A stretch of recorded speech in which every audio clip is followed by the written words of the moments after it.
What's going on, people? Welcome back to Curtis Shaw TV, back with another video. And today, special guest with me, man. It's been long overdue, this one, my bro, Robbie Lyle in the place, man. What's happening, brother? Yeah, I'm good, man. I'm good. Good to finally catch you, man. It's been, you know what? The weird thing about it is I've been so busy.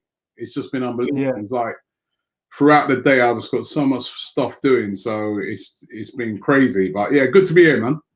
Yeah, man. Good to have you on. How you been during lockdown, man? What you been doing? Well, just I've been doing a lot of exercising, which has been good. I just finished doing some exercise with my kids. So I've got training with me every day. So that's really, really good. Some good bonding as well. And, I've been just keeping myself busy, just doing lots of football content, just trying to keep people informed of what's going on, which is not a lot. Yeah, for real. I try my best to just keep people informed of what's going on, Yeah. Well, you say not a lot's going on, but a lot's been going on for Alexandre Lacazette over the past few days. Not a good story, man. Bad timing, and with him, I mean, he's been warned over this before, hasn't he, by the club, that incident in the nightclub. What do you make of it all, man? I mean, I was disappointed with it. Yeah, it's very disappointing because we're in this lockdown situation, and Lacazette being in trouble already in the window in this whole coronavirus stuff, because he got in trouble because he wasn't socially distancing properly. So for him to do this, it really, really stupid. Now, the only thing I would say, and I've sort of said it on my channel, some people said to me, Robbie, why are you sticking up for him? It's just because this wasn't like the last one. The last one was like they're in a club, they all got caught, bang to rights. Absolutely no excuse for it. This one, is it him actually doing it at home, or is it him taking the mick? Like, because it was a private chat with somebody, right? So is it him when the person's saying to him, because the conversation was like, oh, what are you up to? And he's like, I'm doing balloons, and he's like that, right? Yeah. As a matter of fact, there's a video, and he's not inhaling it, he's not blowing into it, he's not inhaling it or nothing. He's just sort of there like that. Is it where you sending it to a mate as like a sort of piss take, or is it real? Nobody knows apart from him. But certainly it doesn't look good. He needs to have a serious look at his mates, because for real, man, leaking it. He's got a 6'9" in the camp. You know what I mean? That's the thing. That's why sometimes a lot of these footballers don't want to talk to anybody. Because, they're scared. That's where I say with this one, I give him only a slight pass, because it's something stupid, and we all do a lot of stupid things, but it looks terrible. And you have to say Arsenal at the moment are looking terrible in this lockdown, because we seem to be the club that the most talked about for the wrong reasons at the moment during this lockdown. You know what I mean? We've had, as I said, a host of players. David Luiz wasn't social distancing, nor was Xhaka, nor was Lacazette, nor was Pepe got done for it. We had the whole debacle about the pay cut stuff, and now this. It don't look good, man. I mean, because all they've got to do is stay at home. But I don't know these footballers. You know what I mean? They you're not above. You're not above the law. You're not above everything. You know what I mean? Even me, I've wanted to go out and that, and I'm like, I can't. You know what I mean? You just can't do it. So, I'm really disappointed in Lacazette. Because it's a really stupid thing to do. But as I said, the only thing I can say is it was something he was privately doing, and we don't know guaranteed whether that's factual that he was actually doing the balloons like the last one. But and then like you say, he's been done for it before. Yeah. So, I think we just got to say innocent until proven guilty, and we don't know the full facts. That one's proven guilty, but in this current climate, and the fact is, where I think he's stupid as well is the fact that he's already been in trouble in this coronavirus thing, where the cameras. So you'll know that these newspapers and that, they're looking out for this sort of stuff. Of course they are. They're looking out for this sort of stuff. So why put yourself in that problem? You know, bad. I mean, I'm looking at it. He's 28. He's an experienced player.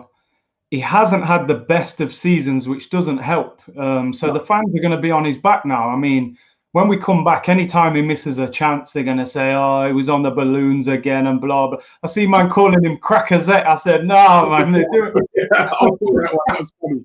Lacazette, that was funny. Man. So he hasn't helped his cause, man. That's for sure. No, he hasn't. He hasn't helped his cause. It's been very, very disappointing. And as I said, I just feel Arsenal as a whole, when you look at it, I haven't seen United players. No. With issues. I haven't seen, Chelsea. We'll leave that one alone. We'll leave that one. But I haven't seen a lot of other clubs. You know what I mean? They've just got on with it and just why every minute we keep getting involved in these things? It's not good. Yeah, it's disappointing, man. And obviously today the news came out that all Premier League clubs are going to return to training tomorrow. Yeah. I know I've seen you and DT have a lot of debates on the All Guns Blazing. You seem very pro football coming back in the Premier League. So it looks like they'll be back in training tomorrow. What was your reason you was thinking that they should come back? Well, I just feel that, I've said it all along. Sometimes people have sort of taken out of context what I've said. I've said if it's safe. Yeah. If the government officials and the health officials, even more important than the government, because boy, they've not been great on this whole thing. If the health officials say, you know what, if you do this, this, and this, is safe to play. What they've done in Germany, I've been like, well, why not? Because we want to get football back again. You know what I mean? People are if you don't restart football, you can't live in this furlough thing forever. People start losing their jobs. Yeah. As I've pointed out, the people who are going to lose their jobs first are the people in the club shop, are the people lower down the ladder. It's not going to be Stan Kroenke. It's not going to be the directors. They won't lose their jobs. It's going to be the people lower down. So if we can start it again safely, why not? It's not ideal without no fans. We saw it the weekend in the Bundesliga. I watched, a couple of the games. I enjoyed the game, Dortmund versus Schalke, but it ain't the same with no fans. But it was better than having no people. And from what I could see there, they pulled it off pretty safely. So if that's the case, why not? Some of the people who were having a go at me, criticising me, saying it's too early, it's way too early for this, it's not morally right. We're doing watch-alongs to the game and things like that. So, I don't know, right? That's what I'm saying. Don't need to name no names. We know. Yeah, bro. He's probably gonna come. We're doing a podcast tomorrow, so look, he'll probably come back straight at me. But it's true. People, a lot of people. It's easy to say sometimes, right? This is my point on it. Sometimes it's easy to say, they're at the Premier League, they're insensitive, they're this, they're that, why are they talking about? You shouldn't even talk about football. Well, no, hold on. If you're in charge of something, you have to have conversations about how we get it restarted. Right? And to be fair, they haven't been rushing it, have they? They're trying to get it back on. Even I've heard today, I mean, they were talking about June the 12th. Yeah. They're saying now that that's probably not going to happen June the 12th because that's probably going to be too soon. So they're not trying to rush into it, but obviously they would like to get the season finished, and I'd like to see the season finished. What I saw today in Scotland is what I don't want to see happen in the Premier League. To me, it's unsatisfactory when you just say to Celtic, you're the champions. We know that Celtic would probably have won it anyway, but it's not right. It's not right to just hand things. I was listening to Neil Lennon on the radio, and even him, you could hear there's no enthusiasm there. They said, "What are you going to do now that you've won the league?" He goes, "I'll have a couple of beers with my family." But you could see there was no excitement in him, right? And that's a big achievement there what he's done. So, and then they've relegated Hearts, and they're already talking about how they're going to take legal action. So, what case? Yeah, it's unsatisfactory if it just ends like that. So, if it's possible, if it's safe, and I keep saying this, it has to be safe. Finish the season and then look to start, and I don't know what the mega rush would be to then rush into the new season. If we could finish this season, take a pause, take a stock at it, and then, you know, because this situation is going to be with us for a while. Yeah, and we have to start looking at. But you have to. You can't just wave the white flag to this coronavirus. You've got to think about, how do we start to, you know, and I know a lot of people have died. I know someone who's died. I know people who've had it. People in my cousin had it. We've got to think about, how do we defeat this thing? How do we work, or how do we move on with it being here? Does it mean that maybe in the future we could have a stadium that we start slowly bringing people back into it? You could socially distance, you know, a lower capacity stadium or something like that until we start to get, you know, there's a lot of discussions that need to be had. You can't just stay at home, shut the doors, hide from it, and just say that's it, and let's not even talk about football. I think that's wrong. You have to discuss the thing. You have to talk about, how do we start to move back towards getting football started, you know? And if they go to start it and then they realize that, you know, there's another outbreak or things are bad, you stop it, because health has always got to come first. But as I said, saw some people, you know, enjoying it and all this stuff. I'm like, okay. And then he's doing a live stream. Yeah, we'll say no more on the matter. Live streams. You know, these are the same people having a go at me and saying to me, we shouldn't even be talking about football. It's wrong. And then man, commentating. You know already, right? There's going to be fireworks. You know, I mean, he's going to he's going to want. That's what I'm saying. I like to wind him up. Yeah, you have to. Do you know what I look at? Like, look, they're talking about the kids going back to school the first week of June. You know, if you're, I mean, they're saying you don't have to send them back, but if the kids they feel can go back to school, then surely they can be having conversations about football coming back, and you know, conversations about everything. So there's conversations about going back to school. There's conversations about going back to what. Remember, you know, they said last week that unless you can work from home, you should really go back to work now. So they're saying to people, you know, go back to. If you work on a building site, obviously you can't work from home, can you? I mean, you can't build that house from inside your house. You're gonna have to go there. So they've got to go. They've been told go back to work, but avoid public transport, avoid certain things, right? But they've been told they've got to go back to work. So what's the difference between them and a footballer? When you think about it, the footballers, they're going to get tested. They're going to have the best medical care. They're going to have. Why can't the players go back if guys are going back to work on a building site? Someone who works on public transport's got to go back to work. People who work as a postman and all that, delivery people, they're all working. And in general, they're saying if you can't stay at home, so I don't see what's the difference with a footballer. A footballer can't work from home either.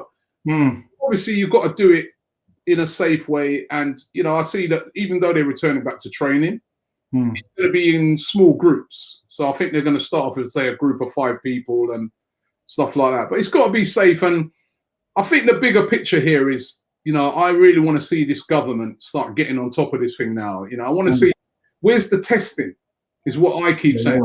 You know what I mean? Where are the I saw yesterday them saying, oh, they're going to roll out some testing for some care homes. That should have been done ages ago. Long time ago, that should have happened. You know, I just really think, you know, at the end of this, there's going to be a lot of questions to be answered, because I really feel sorry for those sort of people. Someone in a care home that's probably worked all their life now, has gone to that care home, and you know, why were they not more protected?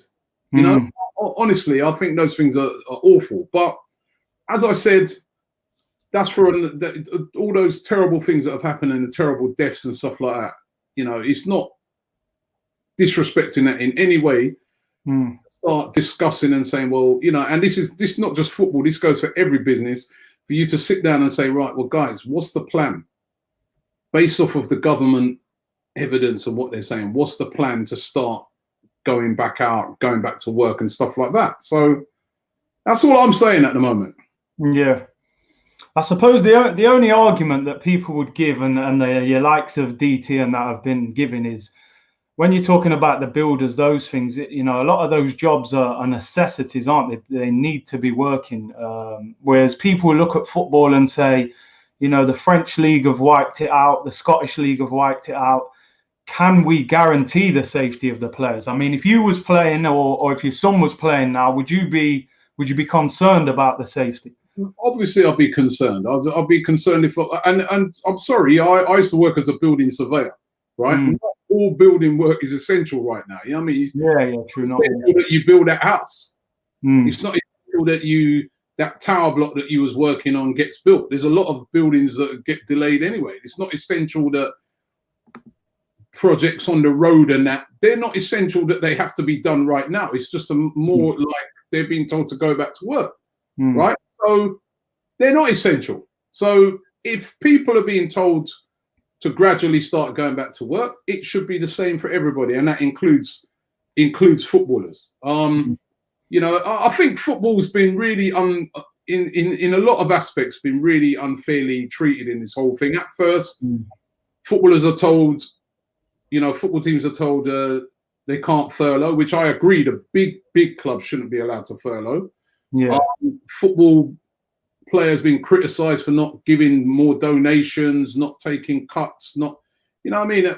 They haven't, there's many other businesses that earn big money and stuff like that that haven't had the scrutiny that footballers have over this, you know what I mean? Yeah. So at the one aspect, it would be like football is so important that you shouldn't be seen to, you know, not take a pay cut, but then on the other aspect, it's not important, you shouldn't play. What is it? You know, so I just think just treat the footballers a bit like any other profession, any other work, which is if you can safely go back, let's start going back when it's safe. Yeah, you make some good points, man. I mean, I watched them Bundesliga games. I was trying to look at it in a positive way. Football's back, and I thought the Dortmund game, particularly the standard that Dortmund, I mean, they played some good football. Terrible. But I have to admit, it was difficult to watch without the fans. You know, it shows how important football fans are to the game. Yeah, I think when it's Premier League games, it'll be better. We'll probably enjoy it more because we're going to be more familiar with the players. So, you know, if you're watching Arsenal play versus any other team, you're familiar with all the players on that pitch. You know everyone inside out. You watch it week in, week out. A lot of people watching those Bundesliga games are not familiar with the players. They might have been familiar with a lot of the Dortmund players, but they don't know a lot of the Schalke players. They don't know. They've not really watched and followed that. So that made it even harder.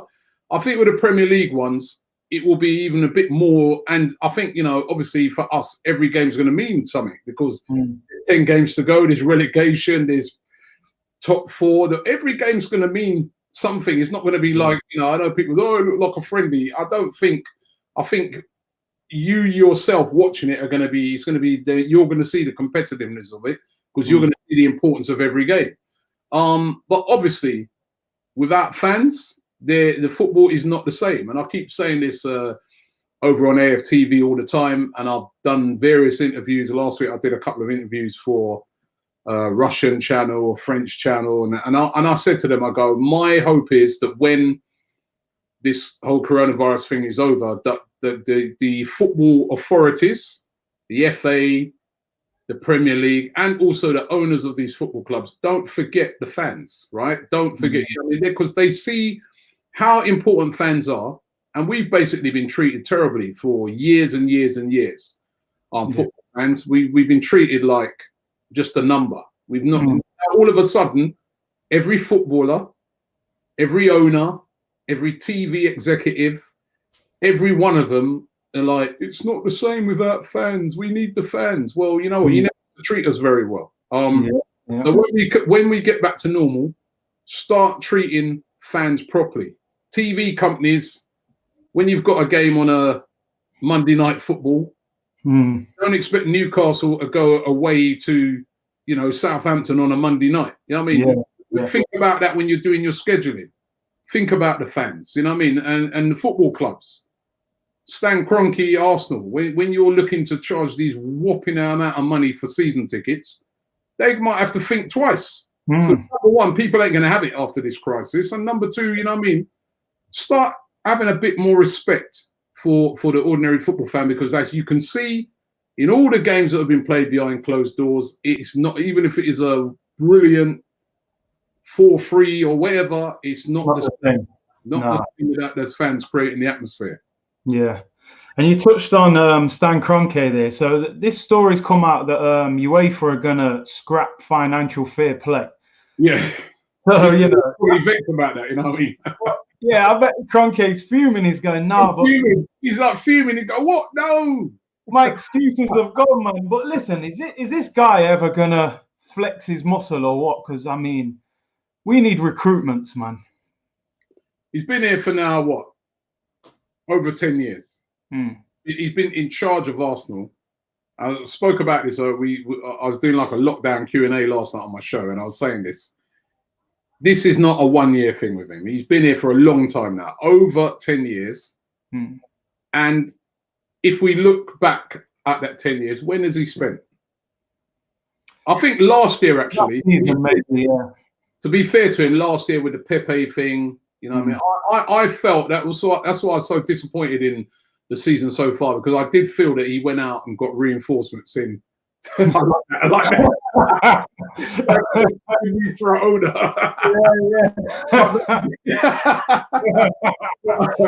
You know, he's watching. But he did last year to a certain extent spend. But I just feel that over the years which he's been here, he's not invested in the club. It's not. I don't think he's had a winning mentality. No. I think he's had a mentality of business mentality, which is Arsenal year in, year out, top four, making money, we're all right. Yeah. He's not been driven, like I say, a Roman Abramovich, where he's like, yeah, what's going on, man? I want to win this thing, and I'm not happy with how things are going. You know, so we need to make changes, whether it be a manager, whether it be bringing in. And I'm not advocating we sack our managers every year, but I'm just on about. I just think he dropped the ball because he was just making money. It's only over the last few years now, when that money stopped, when we ain't been in the Champions League, that's when I think, you know, like that sprung him into action last year.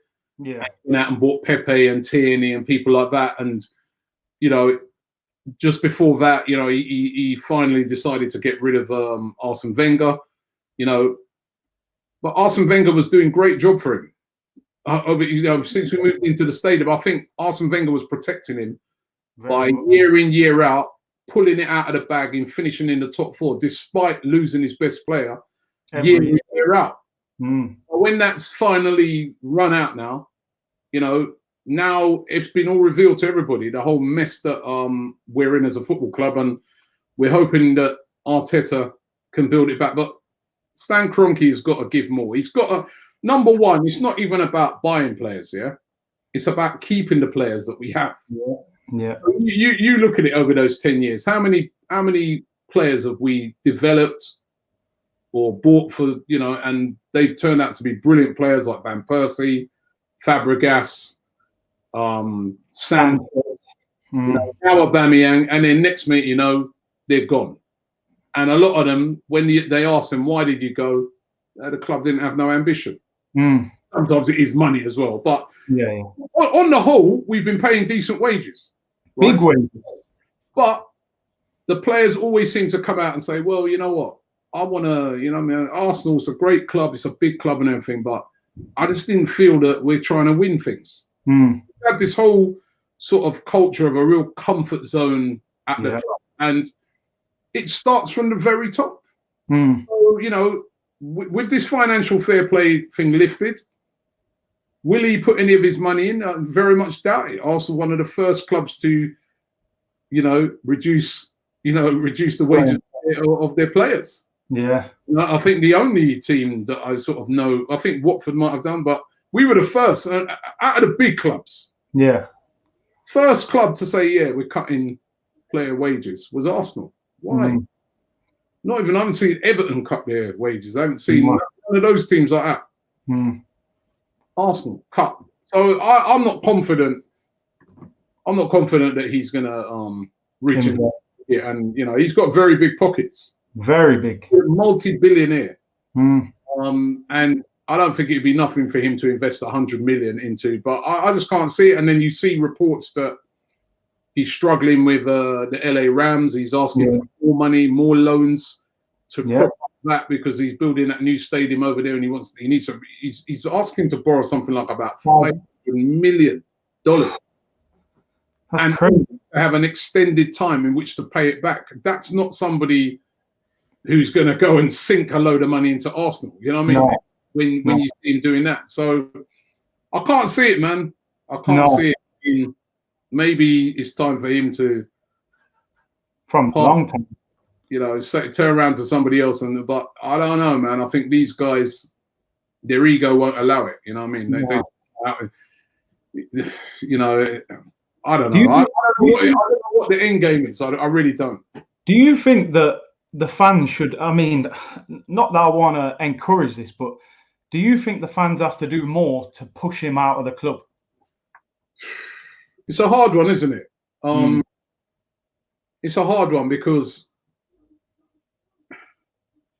the problem is with these owners and that is that even when you do that, if they don't want to go, what can I mean? Look at Mike Ashley. Look how long he's been at Newcastle, right? I mean, and even worse, he's there. He actually goes to the games and listens to all the stick and listens to everybody slaughtering him and stuff like that, and he still doesn't want it. He's only going now because he's going to get a ridiculous amount of money, but he's been there for a very, very long time. So it's really difficult to get somebody to move on because, you know, if these guys, these are very rich people, they don't have to go nowhere. They just look at it and say, I don't have to leave. I don't have to. I'll leave one. And he's far away, so he's not hearing what I'm saying now. He's not hearing what most people are saying. He's far, far, far away. You know, when he wakes up in the morning, does he think about Arsenal? Is Arsenal on his mind? Probably not. Probably not.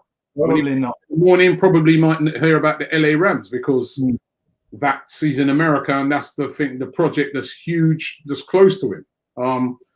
But is he waking up thinking about Arsenal? How many times during the week does he wake up and think, you know?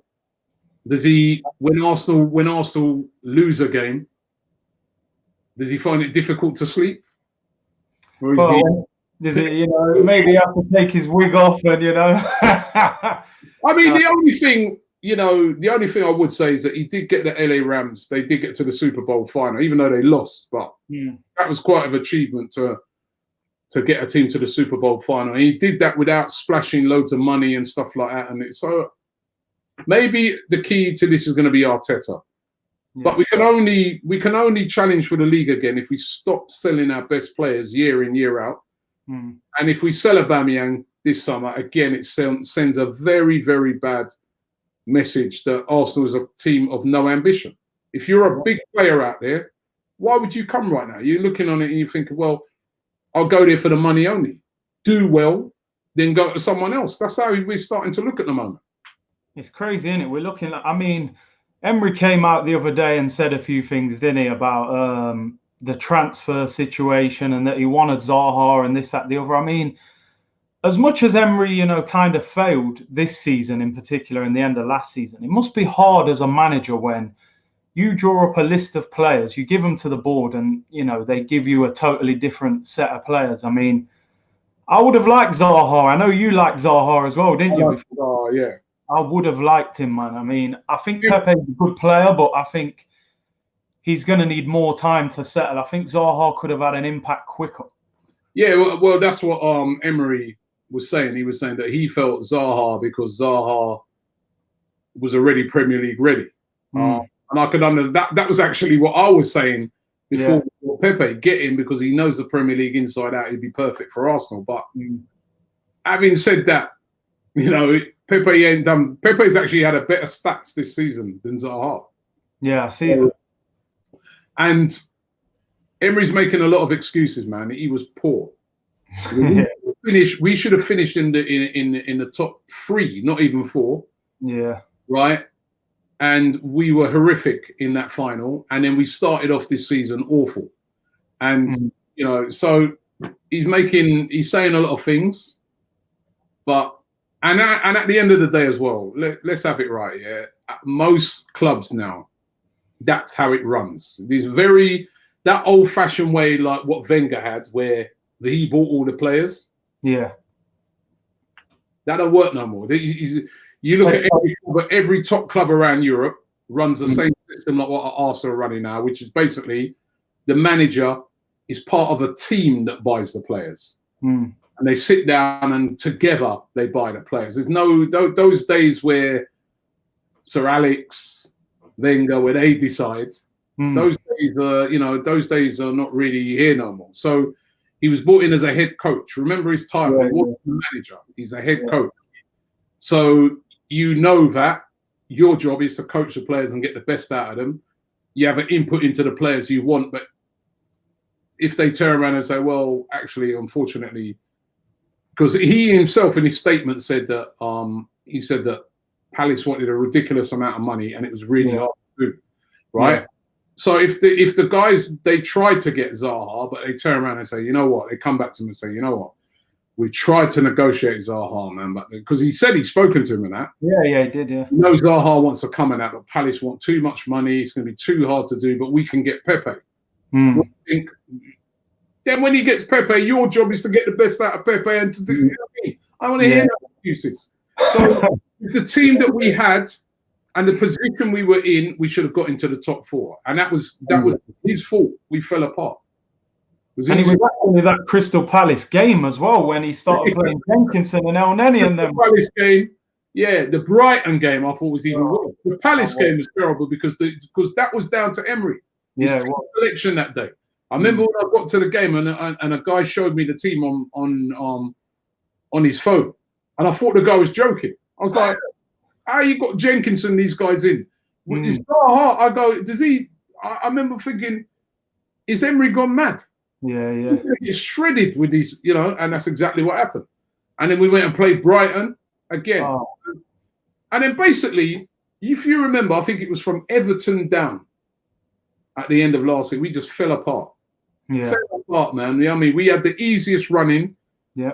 We had, and even when we were falling apart, every week we'd mess up. Then you look over, Chelsea messed up, Tottenham messed up, and they let us back in again. And then we mess up again. Nah, honestly, I don't want to hear Emery's excuses. His fault. He was in charge of the players that were there. The position that we were in, we should have got into the top 4. No excuses. No this and that. You were in charge. And then they didn't sack him. They gave him, which I didn't think would have been possibly right. They were right to give him the start of the new season. And then he starts off the new season even worse than us. Yeah. So you can't, you know, in life, man, you have to look. You have to look at yourself. You can't just keep blaming everybody. You can't, you know, I mean, you've got to look and say, well, what did I do wrong? No, for real. And, you know, you weren't helped by some of these players. No. But honestly, we should have got into the top 4 last season. That's where it's not even a final because you can lose finals. It's that the running, and then the way we started this season off, it was inevitable that he was going to get sacked. Yeah, he can't really complain. I mean, I don't blame him for Baku because I think you shouldn't have to motivate a team for a final. But the Premier League. Well, hold on, nah. Go on. For Baku because he should motivate them for that final. But should you really need a lot of motivating from your manager? You shouldn't. But why were we so flat? Yeah, I couldn't understand. We needed that more than, you know, I couldn't believe how flat we were. I know. So, again, he's got to take some blame for that. And you was over there, weren't you? So it must have been even worse after all that. I was in a hotel, and we were staying in the same hotel as a team. Oh, okay. I got into the lift on the day of the match. I remember when the lift stopped on about the 5th floor, and he came in. Oh wow! Him and like a security guy. Before the game, yeah. before the game, it's me, him, and the security guy in the lift, and I said, "Come on, let's do this." And he goes, "Yeah, yeah, yeah." And then I saw that horrific performance on the pitch. I was like, "Yeah, man, like the man didn't listen to me." Yeah, I bet you didn't see him after the game, did you? No, I didn't see him. You didn't see any of them after the game. You know, it was horrific performance. But to me, that's you can lose finals, but it's the running, and then how we started this season.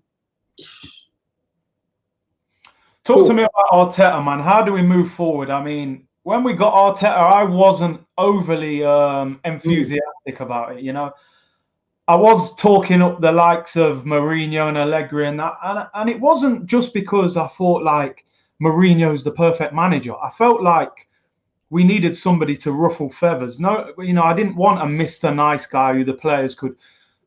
But Arteta seems to have made a good start. For us to move forward, what do you think he needs to do to get us at least back into the top 4, maybe next season? Yeah, well, you can see already that he's not a Mr. Nice guy. No. So that's really good that he's come in. He's trying to change the mentality. He's trying to say to these players, listen, let's have a winning mentality here. I think he's trying to knock them out of their comfort zone, which is brilliant, right? Because that is what is needed. Even the players themselves know that. Yeah. And he's getting the best out of the players that he has there. So he's done well so far. I've been very happy with him so far. However, where I want to see Arsenal is I want to see Arsenal challenging the league. That's, to me, what Arteta needs to be doing. And he's not going to do that next season. He's not going to do that this season, obviously. He's not going to do that, I don't think, next season, especially if we lose Aubameyang. So the board have to back him. They have to back him. They've got to make him. And when I say back him, it doesn't mean giving him a budget of 300 million or something like that. I mean, back him by keeping Aubameyang. Back him by allowing him to get rid of the players that don't suit the system that he wants to play. And back him by allowing him to be able to bring in some of the players that he wants. So they've got to back him. And then, you know, if they back him, I think this guy can do something. I really do. I wasn't at first.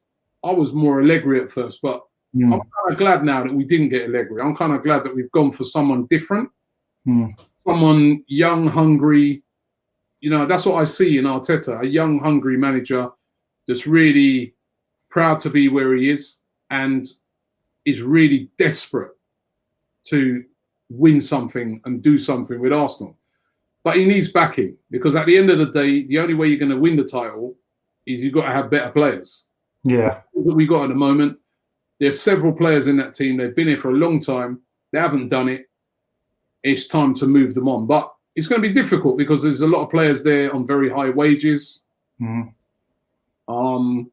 until their contracts run out, we're kind of stuck with them. So I think next year, I think that's what I'm saying. I think at the end of next season now, if he can get rid of some of those players, you know, off the wage bill, you know, Ozils, Mustafis, people like that, and they leave because the contracts are not renewed, that then frees up a lot of wages and frees up a lot of space for him to start bringing in some of the players that fit how he wants to play, which is obviously a high-intensity, high-energy game. You know what I mean? So there's going to be players there that are going to have to go, you know, and that's how it is. You've got to start building a winning team. That's how Liverpool have done it. It takes, you know, even Man City. I mean, it takes a little bit to start to build back that team. But I'm happy with this guy. I think he can do a good job if he's backed. Yeah, we've got to keep Aubameyang, surely, man. I mean, if Aubameyang doesn't sign a contract, and let's say they're talking about selling him for 30, 40 million, would you take the hit and say, you know what, we're going to keep you for another year, and if you run down your contract, you run it down. But if you get us in the Champions League next season, then it's worth it. I think it depends on what the club is that he'd be going to. If it's any English club, Chelsea or any of those, well, I'll take the hit. Yeah. If it's to sell him for 40 million to somebody abroad, I think it would make sense to sell him. Yeah. Take the money and then try and use that to get someone else. But if it's selling him to Chelsea, take the hit, you know, because that makes no sense. If as I said, you know, right at the start, if we let Aubameyang go, again, it sends a terrible message that Arsenal is a club that lacks ambition. Even clubs like Leicester have held on to Vardy and people like that, right? Yeah, yeah. You know, what is it with us that we just always our best players? You know what I mean? It's when does this end? And that's why I blame the owner in this, because he's the guy who can turn around and say, no. You're not going nowhere. Yeah, yeah. Remember with Luis Suarez. Yeah, yeah. 40 million and a pound. Yeah. Now, Arsenal hadn't actually done anything wrong, you know. No, because of the release clause, right? Yeah. They literally put their foot down and said, "Sorry, you are not going to Arsenal. Sorry, you can go in a year's time, wherever. If we'll sit down with you, we'll do a deal. In a year's time, if somebody comes in with mega money, you can go, but it's not going to be to no club in England." That's what they sat down and they made sure. With us now, that's what I'm talking about. Owners, right? That's what their owners did. You're not going anywhere, right? Oh, yeah. You are not going to Arsenal. No, we don't care if the release clause. We are not selling you to Arsenal, right? But us now, Sanchez United, Van Persie United. I mean, and I put that down to the owner, because really he deals with numbers. Arsenal's like a cryptocurrency for him or something. You know what I mean? Yeah, innit? Just with Bitcoin or something. We're a Bitcoin. We form a Bitcoin, man, where he just goes on his computer and says, "Oh, how much? Yeah, take that." I mean, an owner who cares, an owner who is really who really knows his club inside out, would not be selling Aubameyang unless a ridiculous offer comes in for him abroad. Yeah. Then there's a year left. Then it makes sense. You got to turn around and say, well, you know what? We want to keep this guy. We're desperate to keep him, but he's determined to go. That club's offering 50, 60 million. That's what we paid for him. We can use that. Even if we don't get the player now, we know that come January or whatever, we got that money there to make a replacement. But if it's to another club in the Premier League, no. But the challenge is to see what the owner does. And as I said, this is what, when we talk about good owners, that's what I mean. You know what I mean? They'll be like, a good owner will make sure, make sure that doesn't happen. And so I said, the perfect example is what those guys with Liverpool did. You know, I mean, we don't protect ourselves, do we? Because I mean, you're talking about the Suarez thing there. I mean, I think Suarez had 3 years left on his deal when we tried to buy him. So they can say but he had 3 years left, Curtis. But we've met the release clause. Yeah, right. Arsenal had sort of sneakily spoken to his agent, found out about the release clause, met the release clause. Liverpool came out, said no to him, made it really public, put him in an uncomfortable position. Yeah, and he ended up staying. Are they legally binding in England then, them release clauses? Because I didn't think you could do them in England. We'd met the release clause. The release clause. But they said you are not going to Arsenal. And if you remember rightly, he stayed on again for another season, then he went in to go Barcelona for big money. And the thing is, they did a deal with him where they said you can stay on, but we'll let you go if this amount of money comes in for you abroad. Okay, yeah. When have we done things like that? When? I mean, you look at all like Sanchez and Aubameyang and them deals. I mean, these guys only ever signed one deal at the club. The deal when we signed them, and I don't think Sanchez ever signed a new contract. Aubameyang hasn't signed a contract. I mean, you could see after 1 year that Sanchez was head and shoulders above anyone at Arsenal, probably with Ozil at the time. Why are you not sitting him down after 1 year and saying, yo, extend that contract? You're on a different level. The incompetent way in which the club was being run before these new guys came in. That's why. It was total incompetence. And these guys come in, they recognise that because they said, we're not going to make no one's contract. But then we're looking at Aubameyang now. Now, the only reason I'm not having a go at them yet is because we don't know yet what's going to happen. We can't turn around and slate them and say, well, you said nobody else would be allowed to run their contract down and that. because we don't know. They come the end of the season, they could sign an extension with Aubameyang. If Aubameyang goes, that's a big own goal for them, because they came in and they said, we're not going to make that happen no more. And it's happening again. What do you think? What's your gut feeling, man? I know you know some people, you know. Have you heard any whispers? You don't look too optimistic, you know, bro. I'm telling you. No, I'll be honest with you. I haven't heard it. I've heard it both ways. On the one aspect, I've heard that, you know, he might stay. A lot of people saying he's going to stay. And then on the other aspect, I've heard that it's not looking good. I have been honest with you, I really don't know. I just look at it and I say the only thing that makes me a bit hopeful is because there's not a lot of options, I don't think, for Aubameyang. You know what I mean? There's not a who's coming in for him at the moment. There's not a Real Madrid. There's not a Barcelona.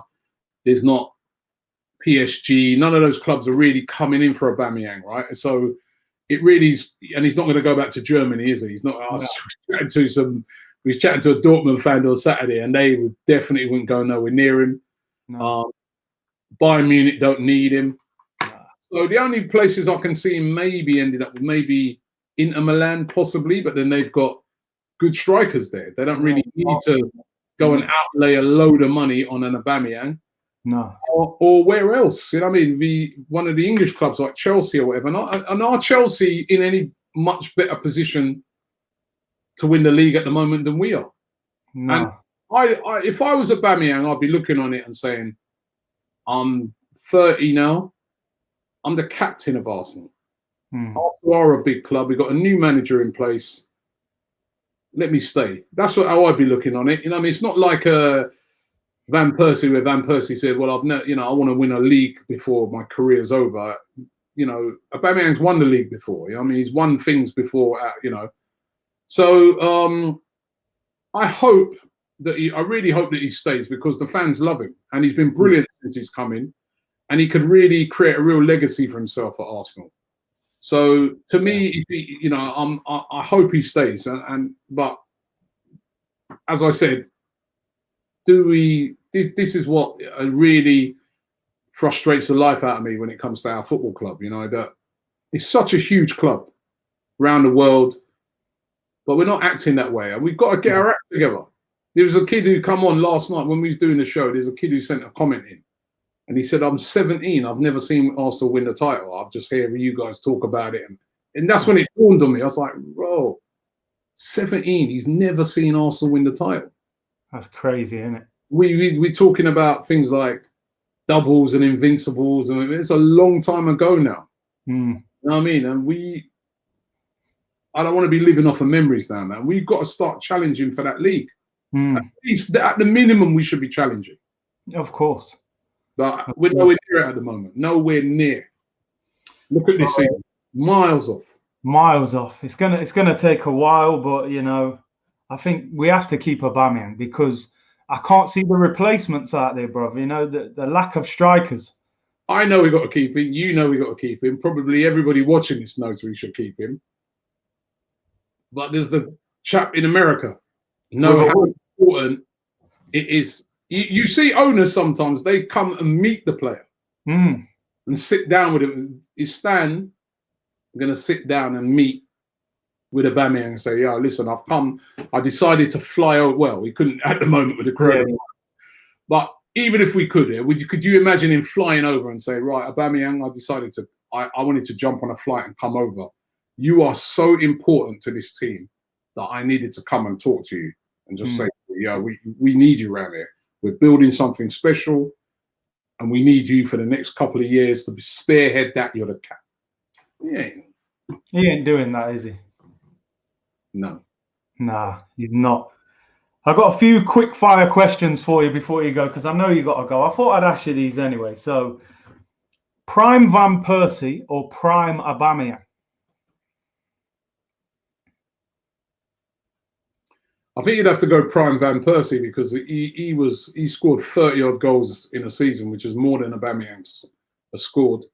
And he was, you know, at that time as well, we had a pretty poor team, and he was amazing. He was. So I think you'd have to say a prime Van Persie. I mean, he was outstanding, and he was brilliant. We waited so long for him to be good, and then him to United. Prime Sanchez or prime Robert Pires? The Pires.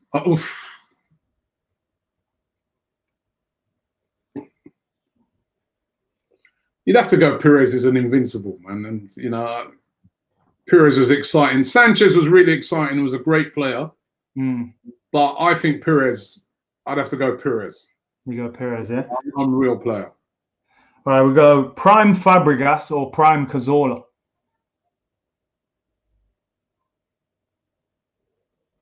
You'd have to go Fabregas again. The goals in it as well. More goals. He was just, you know, Santi was brilliant, but I think you'd have to. It's a bit unfair on Santi. I think you'd have to go Fabregas again. Another player that in his prime we let go. Terrible. And the last one, prime Henry or prime Bergkamp? Me, I get asked this question all the time. For me personally, I always go Henry. Yeah. You know, look what he done. His goal scoring records, and you know, he broke all records and stuff like that. But then Bergkamp weren't far behind him, and Bergkamp was, you know, didn't score as many goals, but was an unbelievable player, really exciting to watch. But for me, I edge towards Henry. Yeah, Henry for me, my favourite ever Arsenal player, man, the best I've seen. Hey, got Robbie for coming on. Thanks for coming on, bro. I'm gonna let you go because you got a show on at 8 o'clock, right? AFTV. Yeah. Got a show on at 8 o'clock. So we'll all go over. If you're done by then, yeah. Send them come over. We got over there, man. Who you got on? We got Flex tonight on from United Stand, Man United fan, and we're gonna be talking about have these footballers lost the plot in this coronavirus thing, because obviously we've got Lacazette thing, but also the Hudson-Odoi one. Jeez, Grealish before that. The Hudson-Odoi one, I can't get my head around. It's difficult to talk about that one, I'm telling you. He's the first guy he had it, remember? I know. No, that's a bad one. I can't get my head, so we're going to try and see if we could, and also talk about the Premier League and talk about what's happening in Scotland today, which is basically they've awarded the league to Celtic and they've relegated Hearts. So we're going to have a little chat about that as well. Yeah, and then all Arsenal news that's going on. So yeah.